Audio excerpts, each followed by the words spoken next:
Welcome back to Broadsheet Sydney Around Town. If this is your first time here, don't forget to hit subscribe and ring that notification bell so you never miss a video.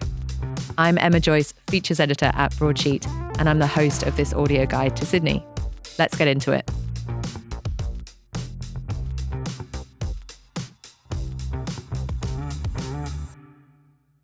Hi, Holly. Hi, Emma. How are you? Really good, thank you. Thanks for coming back. No worries. I'm happy to be here. Now, you have the scoop on a new venue by one of our favourite places to get a sandwich. I do. So it's South Dowling Sandwiches. And the second you hear that name, you'll be like, ding, I know what you're talking about. Exactly what you're talking about. Yeah. So foil wrapped, like hunky, hefty sandwiches with caramelized carrots if you're like me. Yes. And the potato salad. You can't forget about the potato salad. It's one of the best. So yeah, I love South Dowling Sandwiches. I feel like I moved to Sydney maybe 3 years ago. And whenever I get visitors come, there's like two places I take them. It'll be Bondi Beach and South Dowling Sandwiches. They're just the best. So they've opened a new venue in Millers Point. And yeah, it overlooks the water at Barangaroo. It's beautiful. It's small. And it's got, all them stellar singers that we're talking about. So South Dowling Sandwiches, they've obviously got their Darlinghurst venue on South Dowling. Mm-hmm. Hence the name. Explains itself. Mm-hmm. They already have an outpost in Alexandria. Yeah. So this is their third venue and it's on Kent Street. Now, there's an interesting story about this. How did they get started? Because I've seen a sign for it for years. Yeah, so they've had the lease, like they've been paying lease since 2020, which is so sad, but they've finally got the right amount of staff to run it. But it is a family-run business. So Avi, who's the founder, I guess, of the Darlinghurst store, he took over back in 2010. Yeah, so his daughter, she was living and working in Melbourne, and she's moved up to essentially help open the store. So her and her partner, Kevin, who's a chef, they're going to be running it together, which is really sweet. They wanted to keep it within the family. I think that is so sweet. I know. It's just a commitment, isn't it, to kind of a sandwich shop that we love. Mm-hmm. And I'm glad that they felt so passionate about it too. Will they have the same menu as you can get in Darlinghurst and Alexandria? Yes, so they'll have the sandwiches and the salads and that choc brownie. If you've had the choc brownie, that'll be there as well. But they're going to be open from 7:30 for breakfast as well. So they've got a new breakfast menu, which they're going to be adding some new kind of restaurant-style items soon. But for the time being, you can get a classic egg and bacon sandwich, a boiled egg and mayo sandwich, and then for the cooler months, there's going to be like a cheesy, oozy toasty, which will be delightful, as well as coffee. So if you're like working around the area and you need to pop by, they'll be there from 7:30. Wow, okay. So I can go there. Can I go there at the weekend at 7:30? Sorry, just on Monday to Friday, for the time being. So it's kind of a workers. Yeah, definitely. People are in Barangaroo or around Kent Street generally. Yeah, and they'll also have catering boxes. So if you've got like a staff meeting, you need the lunches sorted, they can look after you. But yeah, Darlinghurst store will be your weekend go-to.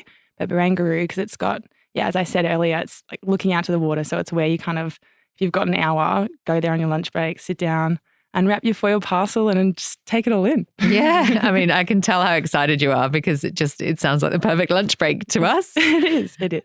Well, I can't wait to visit because I know that I love the Hugo, for example. Exactly. What's your favourite? My favourite's the veggie, but I add like the house-made herb mayo and some of the chili sauce. That's the one. Next time I'm going to go with you. Take me with you. I will. Thanks, Holly. Thanks, Emma. Hi, Alice. You've recently had the pleasure of staying in Orange at a new accommodation that's set on a cherry orchard. Can you tell us a little bit about it? Yeah, I had a really beautiful weekend in the Central Tablelands. Basalt is the name of the property.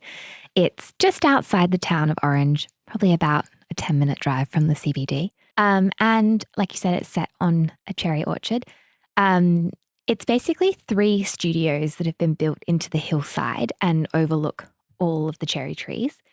The name Basalt kind of pays homage to the land in the area, which it's all volcanic, which gives really rich soil. So for cherry growing, there's also some amazing vineyards, some beautiful food that comes from that region. So the 3 studios are all pretty similar, but have their own, I guess, little personality. They're named like Yonder and Drifter. Which one did you stay in? We were in Drifter, which was in the middle. So you kind of walk in at this massive sliding door, like the instructions for entering the property are like, beware of how big the sliding door kind of is. Really seamless, keyless kind of entry. They text you a code. Kind of like an Airbnb, but more luxe. Yeah, so you can actually book them via Airbnb or you can book them directly through their website. But it definitely is luxe. Like it's not glamping. We're not in a field. It's beautiful. It's French linens on the bed, the finishes of the walls and the floors. Like it's all just so well done. He worked with an architect based out of Mudgee to kind of design them. And once they're in there, you're really in your own little haven. You're kind of looking out on this panoramic view. The way they're even staged on the property, you can't really see the other one. There's some young... It's nice and private. Yeah, there's some young plant left you can see is going to like create some nice privacy once it kind of gets going. But yeah, really gorgeous. Either, like you said, a weekend away by yourself, a couple's retreat. I did go with one of my best friends. It's a really lovely weekend escape. Once you're there, you're kind of there.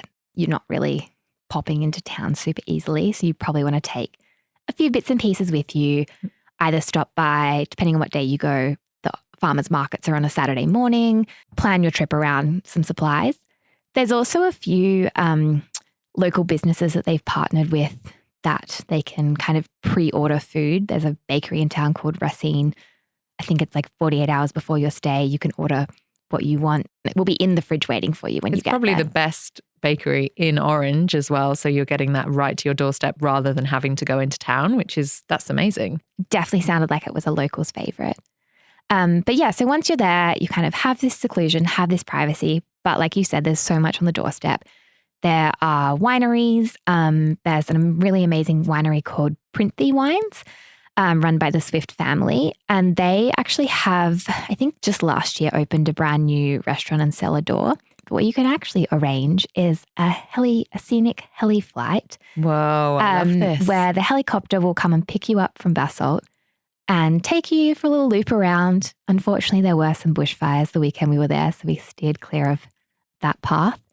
But yeah, you get to fly around, kind of see all of the beautiful land in the town, and then they drop you off at the cellar door and you can enjoy a 5-course degustation lunch. I love this. Hardly any planning. So you can essentially, apart from getting yourself to Orange, which could be a long drive, you can have cheese and wine delivered to your studio, bakery goods delivered to your studio, which is awesome, and then also taken off in a helicopter. That sounds really romantic, I'd say. What did you love the most about your trip?